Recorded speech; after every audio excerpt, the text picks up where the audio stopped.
ഒരു വീടിന്റെ ഫിനിഷിംഗ് സ്റ്റേജിൽ പാളി പോകുന്ന ഒരു സംഭവമാണ് പെയിന്റ് സെലക്ഷൻ എന്ന് പറയുന്നത്.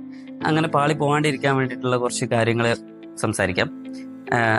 അതിലൊന്നാണ് ഡയറക്റ്റ് ഷെയ്ഡ് കാർഡിൽ നിന്ന് നമ്മൾ പെയിന്റ് സെലക്ട് ചെയ്യാണ്ടിരിക്കുക. പിന്നെ ഒരു ബെഡ്റൂം ആണെങ്കിൽ ബെഡ്റൂമിൽ നമ്മൾ മിനിമം ഒരു 3 സ്വാച്ചസ് എങ്കിലും അടിച്ചു നോക്കുക. എന്നിട്ട് അതിൽ നിന്ന് വേണം നമ്മൾ കറക്റ്റ് ആയിട്ടുള്ളത് സെലക്ട് ചെയ്യാൻ വേണ്ടിയിട്ട്.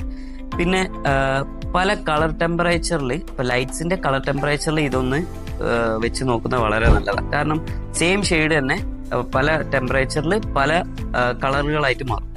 ഓക്കെ. പിന്നെ എപ്പോഴും ഒരു മൂഡ് ബോർഡ് സെറ്റ് ചെയ്യുക. ആ മൂഡ് ബോർഡിൽ നിന്ന് മാത്രമേ നമ്മൾ പിന്നെ മൂഡ് ബോർഡിനെ ബേസ് ചെയ്തിട്ട് മാത്രമേ പെയിന്റ് സെലക്ട് ചെയ്യാൻ പറ്റുള്ളൂ. കാരണം സോഫ, ബെഡ്റൂം, കോട്ട്, പിന്നെ വാർഡ്രോബ്സ്, ഇതെല്ലാം വരാനുണ്ട്. ഇതിന്റെ എല്ലാം കളർ കോമ്പിനേഷൻസ് കറക്റ്റ് ആവുന്ന രീതിയിൽ വേണം പിന്നെ മൂഡ് ബോർഡ് സെറ്റ് ചെയ്യാൻ വേണ്ടി. അതിനനുസരിച്ച് വേണം പെയിന്റ് സെലക്ട് ചെയ്യാൻ വേണ്ടിയിട്ട്. പിന്നെ കോട്ട് കറക്റ്റ് ആക്കുക എന്നുള്ളതാണ്. എന്ന് വെച്ചാൽ ലൈറ്റർ ഷെയ്ഡ് ആണെങ്കിൽ ഒരു 2 കോട്ട് പെയിന്റ് എങ്കിലും അടിക്കുക. ഡാർക്കർ ഷെയ്ഡ് ആണെങ്കിൽ ഒരു 3 to 4 കോട്ട്സ് എങ്കിലും മിനിമം അടിച്ചിരിക്കണം.